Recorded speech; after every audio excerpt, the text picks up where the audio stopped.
Senhora Presidente da Assembleia da República, cara doutora Assunção Esteves, Sr. Ministro da Presidência, aos Srs. Ministros que também aqui permaneceram para esta sessão de encerramento e Secretários de Estado, Senhores líderes parlamentares, caras deputadas e deputados, é realmente bom verificar que, pela terceira vez consecutiva, nós, nestas jornadas conjuntas, fazemos uma avaliação do nosso trabalho conjunto. Porque tem sido um trabalho conjunto o que fizemos nestes 3 anos para perspectivar o futuro do país com a proposta de lei do Orçamento de Estado que agora se iniciará em discussão neste Parlamento. Já foi dito muita coisa sobre o que representa este orçamento. Eu gostaria de resumir na ideia de que se trata de um orçamento de coerência. É um orçamento de coerência. Coerência porquê? Em primeiro lugar, porque foi sempre importante, ao longo destes anos, preservar o interesse do país em detrimento de qualquer cálculo partidário. Por essa razão, ao longo destes 3 anos, não fizemos o que era mais fácil, o que era mais simpático, o que era mais popular, com a convicção de que o país não nos perdoaria se nós estivéssemos preocupados connosco próprios, em vez de nos estarmos a preocupar com o país que poderíamos devolver aos portugueses no fim do nosso mandato. Fomos, portanto, coerentes ao longo de todo este tempo, colocando à frente de tudo o resgate da credibilidade do país, a confiança dos cidadãos nas instituições públicas, no Estado, a confiança dos agentes económicos, das famílias, das empresas e a confiança de todos os investidores externos, sem os quais nós não conseguiríamos nunca regressar a financiamento de mercado e livrar-nos, portanto, do memorando de entendimento. É um orçamento de coerência também, porque nós dissemos sempre que precisávamos de fazer um ajustamento grande ao nível das finanças públicas e do Estado, tal como a economia privada iria ajustar durante estes 3 anos. E foi assim. Não ao mesmo ritmo, mas foi assim. Nós sabemos que em 2011 partimos do pior dos mundos. Vale a pena recordá-lo. Uma elevada dívida pública e uma elevada dívida privada.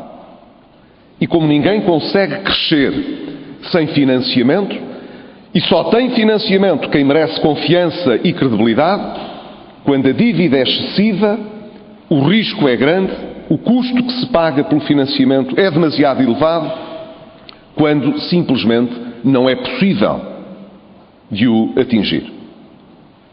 Ora, foi isso também que presidiu ao nosso trabalho durante estes 3 anos. Nós quisemos que todas as condições fossem geradas para que o ajustamento privado pudesse ocorrer, e ocorreu, com resultados que nós conhecemos, com recessão económica, com desemprego, com problemas sociais, com mudanças profundas no nosso tecido produtivo. Mas essas mudanças associadas a esse ajustamento também tinham de ocorrer dentro do Estado. E ocorreram. Tal como aqui os líderes parlamentares chamaram a atenção, nós hoje temos um nível de transparência e de escrutínio como nunca existiu em Portugal em 40 anos. Nós hoje sabemos exatamente qual é o passivo, a dívida, a relação entre as administrações públicas e os subsetores. Não varremos informação para baixo do tapete, não empurramos a jeito despesa para fora do perímetro. Hoje o grau de transparência das nossas contas é enorme. De tal maneira que podemos dizer com satisfação que esse grau de transparência foi promovido por nós. Reparem bem, podiam alguns pensar que até dava jeito de esconder alguma coisa no meio de tantas dificuldades. Não se pode resolver tudo ao mesmo tempo. Podia dar jeito de vez em quando ocultar alguma coisa para resolver um pouco lá mais à frente. Nunca foi o nosso caminho. Foi por nossa iniciativa que o Conselho de Finanças Públicas foi criado em Portugal. E foi por nossa insistência, e devo dizer, por minha insistência, enquanto estava na oposição, que se fez o reforço de meios humanos e técnicos da UTAU no Parlamento.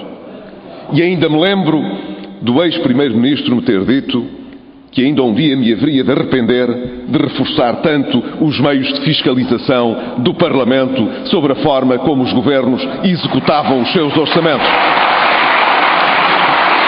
Mas quero aqui dizer que não só não me arrependi, como creio que todo o país está hoje satisfeito por saber que tem no Parlamento um órgão de fiscalização que atua com isenção sobre aquilo que é, na separação de poderes, o poder legislativo e o poder executivo. E o facto de termos uma maioria neste Parlamento que nos apoia não significa que seja uma maioria acrítica, que esteja aqui apenas para validar aquilo que o Governo faz. É uma maioria que está interessada também em dar transparência e confiança a todo o exercício legislativo que cabe ao Parlamento. Por isso fico muito satisfeito quando, depois de avaliação da proposta de lei do Orçamento de Estado, a UTAU colocou uma dúvida. Não sabia a que é que respeitava uma verba aproximadamente de 60 milhões de euros. Foi a dúvida maior que se levantou. Num orçamento que envolve milhares de milhões de euros, a UTAU não estava satisfeita porque não sabia exatamente de onde vinha uma verba de 60 milhões de euros. Dúvida que ficou esclarecida esta semana. Vejam o grau de escrutínio e de transparência. Nós não temos esse grau de escrutínio e transparência apenas porque tivemos cá a Troika. Temo-la, apesar da Troika, porque fomos nós que impusemos estas regras de escrutínio, de transparência, que são geradoras de confiança para a sociedade portuguesa, e por isso hoje todos os deputados, todos os analistas, todos os comentadores podem olhar para os números e saber o que eles significam.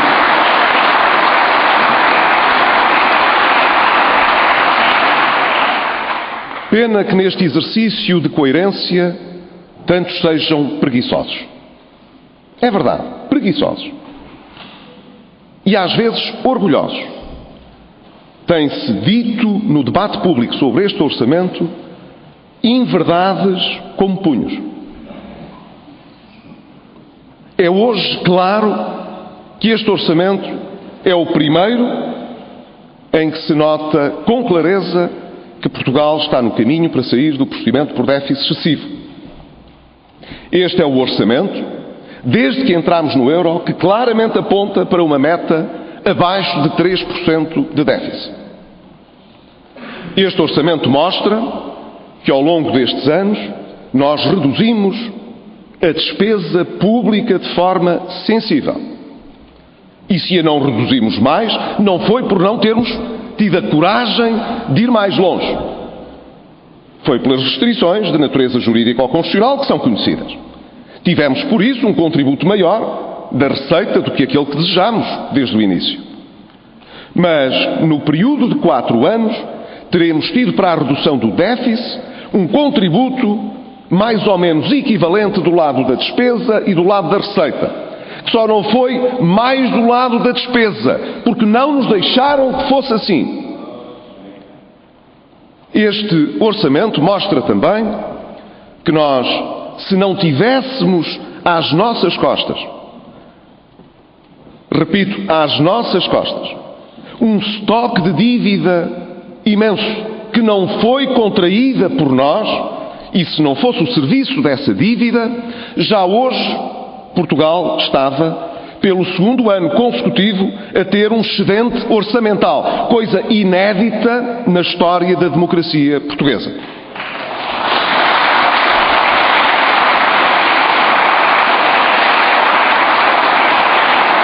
Para o ano, esse excedente será superior a 2%. Reparem bem, se não fosse o peso deixado pela irresponsabilidade do passado, poderíamos estar hoje em condições de discutir a qualidade do investimento público que poderíamos reforçar, desde que fosse bom, evidentemente, e a reforçar políticas públicas essenciais, não apenas no plano social, que é importante, mas também no plano do Estado. Das políticas de soberania que precisam de ser reforçadas. Teremos, portanto, um excedente orçamental se descontarmos o peso dos juros que pagamos pela dívida. Mas quando analisamos a despesa do Estado, independente da despesa de investimento, que caiu fortemente nestes anos em resultado das restrições que enfrentamos, e se descontarmos os juros que pagamos, então também percebemos que essa despesa caiu sensivelmente. E continua a cair quando isolamos o efeito dos cortes salariais. Mesmo assim, também cai. Pasme-se. Imensa gente escreveu e anunciou publicamente que não era assim. Estamos como estávamos em 2011. A despesa não mexeu. Estamos na mesma. É, portanto, oficial. Se ouvirmos as televisões, se lermos os jornais, é oficial. Os cortes não existiram. Os sacrifícios e a austeridade não existiram. Os portugueses estão equivocados. Estamos como estávamos em 2011. Chega a ser patético verificar a dificuldade que gente que se diz independente tem de assumir que errou, que foi preguiçosa, que não leu, que não estudou, que não comparou, que não se interessou, a não ser em causar uma boa impressão de dizer Maria vai com as outras, o que toda a gente diz porque fica bem.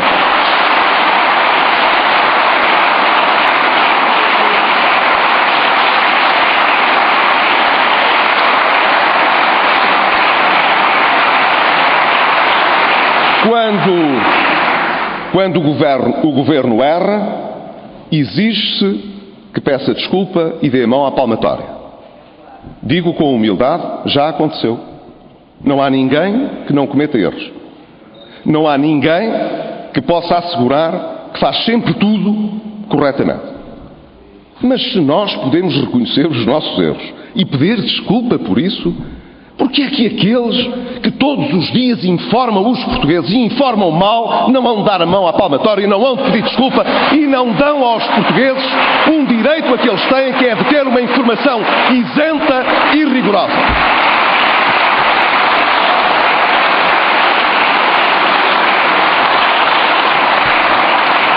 Eu sei que à medida que se aproxima o fim do nosso mandato, há mais gente que fica ansiosa. Já repararam que não está essa ansiedade na maioria.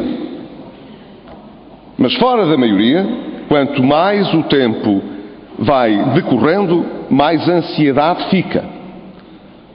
Eu espero que o tempo que me deia daqui até às eleições seja um tempo de rigor na forma como nós executamos o orçamento, de rigor na maneira como expomos aos portugueses as nossas dificuldades, mas também as nossas esperanças, de rigor na informação que vai ser prestada aos portugueses, com base na qual eles terão de decidir, de rigor por parte dos partidos da oposição, que têm a obrigação de mostrar as suas alternativas e não apenas ficarem à espera que o Governo possa falhar em alguma coisa para que eles possam beneficiar com isso. A coerência que trazemos, em síntese, mostra que este orçamento continua a mudança que temos vindo a fazer no país nestes 3 anos. E essa mudança permitiu-nos que o país, apesar das dificuldades, começasse a crescer sem, no entanto, se endividar mais. Não estou a falar de previsões para o futuro, estou a falar de factos que ocorreram já. O país tem estado a crescer, mas a nossa balança externa está sedentária. Quer dizer, não fomos buscar dinheiro a crédito para gastar em consumo ou em investimento por conta daquilo que os portugueses no futuro hão de pagar. Não, estamos a crescer, com o desemprego a baixar, com o nível de endividamento das famílias e das empresas a baixar, e com o Estado também a desendividar-se, porque quando falamos em excedentes primários, nós estamos a dizer que nos estamos a desendividar. O que estamos a poupar de lado é para diminuir o estoque da dívida e ela, pela primeira vez, está a baixar ao fim de 3 anos. O que significa, portanto, que, em coerência, esta mudança é uma mudança que hoje pode prosseguir num quadro diferente das restrições que vivemos nestes 3 anos. E por isso valeu a pena termos feito os sacrifícios que fizemos. E por isso não tem razão a oposição quando vem dizer que isto é mais do mesmo. Não, não é mais do mesmo. Isto é um exercício de coerência e, nesse sentido, sim, é mais do mesmo, claro. Nós somos coerentes pondo o interesse do país à frente de tudo. Mas não é mais do mesmo no sentido em que este orçamento tenha os mesmos constrangimentos que teve o orçamento de 2012, de 2013 e de 2014. E por isso, como aqui já foi dito, os sinais que este orçamento dá são sinais responsáveis, mas são sinais também eles de progressiva mudança. O facto de convivermos com uma atualização do salário mínimo nacional que o governo do Partido Socialista congelou em 2010 é um sinal positivo. O sinal de que vamos começar a fazer o caminho de desfazer os cortes na administração pública, nos salários, que a Irlanda só vai começar a fazer a partir de 2016, na Irlanda, que é um sucesso. Os cortes nas pensões públicas e nos salários públicos só começarão a ser desfeitos a partir de 2016. Nós vamos fazê-lo a partir do próximo ano. Demoraremos 3 anos, 4 anos, aliás, é a razão de 20% ao ano, portanto, demoraremos 4 anos a desfazer por inteiro esses cortes. É uma má notícia? Parecia-me que toda a gente reclamava que isto se pudesse começar a fazer, pois vai começar a fazer-se em 2015. Tenho pena, volto aqui a dizê-lo, que não tivesse tido o apoio jurídico ou constitucional a proposta que apresentámos para a contribuição de sustentabilidade da Segurança Social. Porque ela era também responsável. Iria corrigir o valor das pensões em pagamento em cerca de metade do valor do corte da contribuição que existiu até o ano passado, e nós teríamos depois a possibilidade, por via da TSU e do IVA social, de encontrar o resto da contrapartida para garantir a sustentabilidade da segurança social. Digo hoje, como direi na campanha eleitoral, quando ela chegar. Nós temos um problema de sustentabilidade nas pensões públicas. Este Governo e esta maioria apresentaram 2 propostas sérias para o resolver e não nos deixaram resolver esse problema. Não nos venham agora culpar por estar a Segurança Social com um problema de sustentabilidade. Era o que faltava. Mas ainda assim, nós sabemos que os pensionistas, aqueles que eram afetados pelas contribuições, que nunca foram mais do que 7% dos pensionistas no país, Esses 7% de pensionistas, em 2015, não será afetado. E em 2016, eu espero que todos possam ser chamados a uma contribuição que o Tribunal Constitucional venha a acolher. E renovo o convite ao Partido Socialista para, antes das eleições europeias, das eleições legislativas, se sentar connosco a preparar essa reforma da segurança social. Terá aqui também uma oportunidade de mostrar ao país que está mais preocupado com os portugueses do que com as eleições. Porque não posso esquecer que a primeira vez que a nova liderança parlamentar socialista confrontou o Primeiro-Ministro, o Governo, no debate quinzenal, foi não para lhe propor um compromisso sobre reformas importantes para a vida dos portugueses, mas foi para lhe propor um compromisso para antecipar as eleições. Julgo que continuamos todos coerentes. Nós no Governo a pensar no país, o Partido Socialista a pensar nas eleições.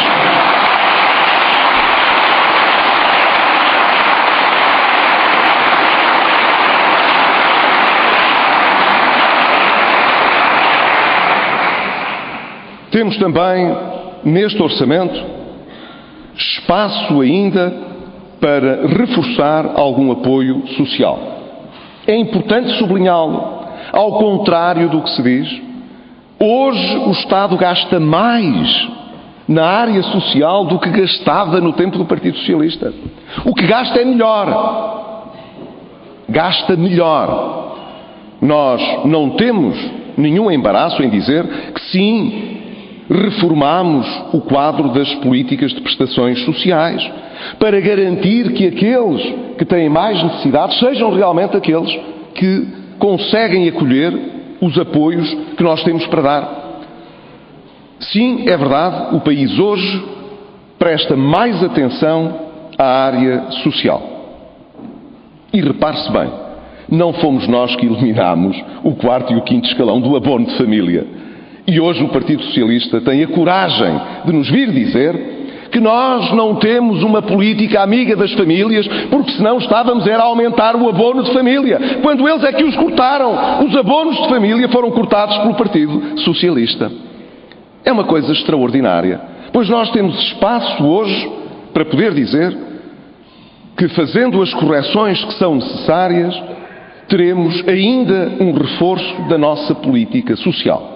Mas, claro, exigindo em contrapartida também o cap das prestações sociais. Para quê? Para que aqueles que trabalham e pagam impostos não estejam com o esforço do seu trabalho a pagarem impostos para pagarem mais prestações do que eles próprios têm como rendimento quando são tributados. Já ouvi algumas pessoas fazerem comentários do lado socialista deste tipo. Bem, mas isso não nos interessa. O que nos interessa é fazer a conta no fim das despesas todas. Sim, porque as pessoas que têm necessidades recebem a casa da Câmara, os livros escolares da freguesia ou do município, recebem o rendimento social de inserção, recebem o complemento. Vamos ver no fim das despesas que têm com quanto é que fica, e é assim que temos de comparar. Como se alguém tratasse os contribuintes desta maneira. Vamos fazer o mesmo então àqueles que pagam impostos? Se fizermos isso àqueles que pagam impostos, chegaremos à conclusão de que o Estado tem muito pouco aonde ir coletar. O que nós temos de comparar não é isso. O que nós temos de comparar é os rendimentos. Sejam aqueles que se oferem por via do trabalho, ou outros rendimentos que se possam oferir, e aqueles que o Estado transfere para as famílias. Não se pode transferir para quem precisa mais do que o rendimento daqueles que suportam essas transferências. A mim parece-me que isto é cristalino. E querer inverter isto é a mesma coisa que fazer demagogia com o dinheiro dos contribuintes e com a moral tributária no país. Finalmente, este orçamento é um orçamento de mudança também, porque é aquele que nos permite em simultâneo voltar àquilo que foi o pré-crise, quer dizer, tirar Portugal do filme negativo do incumprimento e, em simultâneo, acrescentar esperança no futuro do país. É importante voltar a sublinhar isto. Apesar de termos optado por fazer um orçamento cujo déficit nominal não é 2,5, conforme estava inicialmente previsto, mas 2,7, e isso já foi devidamente justificado, volto a dizê-lo, não creio que tivesse sentido, por 0,2, saindo nós do procedimento por déficit excessivo, estando nós na situação de atingir o objetivo estrutural que estava traçado, que era de ter um déficit estrutural não superior a 1,3. Vamos ter 1,2. Portanto, estamos a atingir a meta estrutural. Estamos a sair do procedimento por déficit excessivo.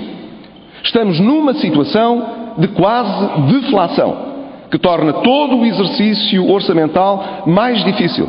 Olhamos à nossa volta e vemos como outras economias têm tido, na Europa, ainda mais dificuldades do que nós em cumprir.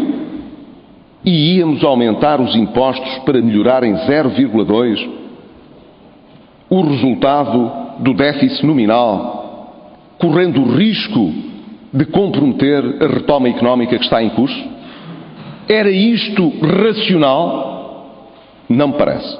E, portanto, da mesma maneira que durante 3 anos fiz questão de cumprir a qualquer aproximação, por pequena que fosse, as metas que estavam estabelecidas, assim hoje, em Bruxelas, esse trabalho é reconhecido e sabem que o governo português não está hoje a propor 2,7 em vez de 2,5 por ser laxista, por não estar disponível para fazer o ajustamento, porque não quer cumprir o essencial das metas a que se comprometeu, mas faz um exercício de racionalidade económica e política.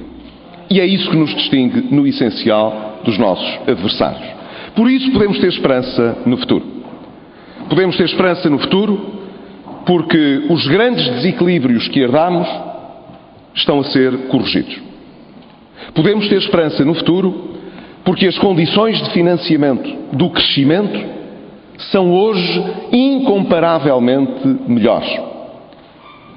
Podemos ter esperança no futuro porque Portugal passou a ser um país e uma economia confiável. Porque lá fora sabe-se que não fazemos de conta, nem fazemos batota, de que não politizamos as decisões económicas, porque fazemos aquilo que convictamente acreditamos ser o melhor. E por isso hoje somos ouvidos com respeito. E por isso hoje, quando dizemos há aqui uma matéria que é mesmo importante para nós, as pessoas ouvem-nos. Estão interessadas em ouvir, porque sabem que nós não dizemos que é tudo importante. E porque sabem que quando pomos as nossas cartas em cima da mesa, não pomos cartas viciadas. Pomos cartas honestas e limpas. E por isso somos ouvidos. E por isso, quando de facto é importante para nós, os resultados acontecem. Como aconteceram, já aqui foi recordado, no caso da União Bancária, e como foi o caso neste último Conselho Europeu, a propósito do pacote de energia e de ambiente, de clima, em que Portugal conseguiu que todo o Conselho Europeu se comprometesse com uma meta pela primeira vez para as interconexões que pode trazer a Portugal, a Espanha também, evidentemente, mas a Portugal, não apenas melhor investimento para o futuro, mas, sobretudo, uma maior competitividade no acesso à energia elétrica. Se nós andarmos a fazer reformas estruturais importantes para aumentar o potencial de emprego e de crescimento da nossa economia, então é justo que, em contrapartida, nos deem as condições para podermos competir em igualdade de circunstâncias com os outros, nos juros que pagamos e no preço da energia que suportamos. Isto faz sentido e quem fez o seu trabalho de casa tem moral e tem força para reclamar que lhe possam dar as condições que são honestas para que o seu trabalho possa ser bem sucedido. E foi isso que aconteceu.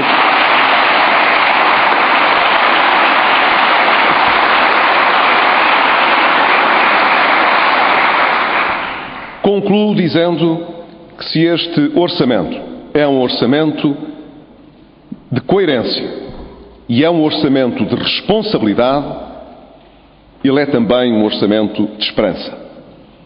Porque ele mostra bem as mudanças que conseguimos fazer e que têm de continuar. As mudanças de um país que tem um Estado e uma administração transparentes, que não sobrecarregam os contribuintes, além daquilo que é necessário para resolver os problemas do passado. Um Estado que procura ser mais eficiente, mais amigo das famílias, como resulta claro da abertura que manifestamos para, em certa especialidade, poder acolher as alterações quanto ao quociente familiar, que são suportados também pela reforma da fiscalidade verde, cumprindo o que sempre dissemos, que haveria neutralidade, que é possível ser mais amigo das famílias e do crescimento no futuro, sem estar a aumentar a carga fiscal, dando os sinais que são os incentivos adequados para que nas empresas se privilegie o crescimento verde e para que no IRS as famílias que têm mais filhos ou ascendentes a cargo possam ter a sua fatura aliviada. Conseguimos fazer isso. Mas conseguimos também mudar o modelo económico do país. Conseguimos que o país se voltasse mais para fora, fosse mais exportador, apostasse mais, portanto, nos setores mais competitivos da sua economia. As empresas que se voltaram para fora já não voltarão ao que eram de antes. Hoje que conhecem o roteiro da internacionalização, que sabem aonde vender melhor, não esquecem esse caminho, não querem regressar à autarcia. Isso mudou completamente em Portugal. Não foi um acaso. O nosso excedente externo não resultou do facto de estarmos com pouco dinheiro para fazer importações. Resultou, sobretudo, do facto de exportarmos mais do que exportávamos antes e continuamos a exportar mais em quase todos os setores. O nível de, direi, citando aquele que é o indicador usado nestas matérias, que é o Doing Business, isto é, aquilo que mede, de certa maneira, a facilidade com que as empresas podem tratar dos seus investimentos e dos seus negócios, evoluiu em Portugal de forma extraordinária nos últimos anos. E ainda ontem tive a assistir à apresentação que o Presidente do Banco Central Europeu fez na Cimeira da Zona Euro, em que se destacava a posição de Portugal na evolução desse indicador, longe de muitos outros países e abaixo da média europeia, sendo que o abaixo aqui é positivo. Quanto mais abaixo, melhor. Isso é um resultado das mudanças estruturais que fomos fazendo. Quando o Fórum para a Competitividade divulgou as 15 posições que Portugal saltou no indicador de competitividade, muita gente se esforçou por desvalorizar. Como se isso não tivesse sido o resultado das mudanças que nós promovemos e daquelas que foram empreendidas pelas empresas, que é como quem diz, pelos trabalhadores portugueses, pelos gestores portugueses.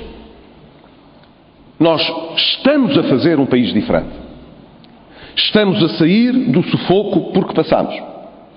Estivemos à beira do abismo em 2011 e por várias vezes ao longo destes 3 anos houve quem tivesse tido interesse em empurrar-nos para esse abismo ou em desejar que pudéssemos cair nesse abismo.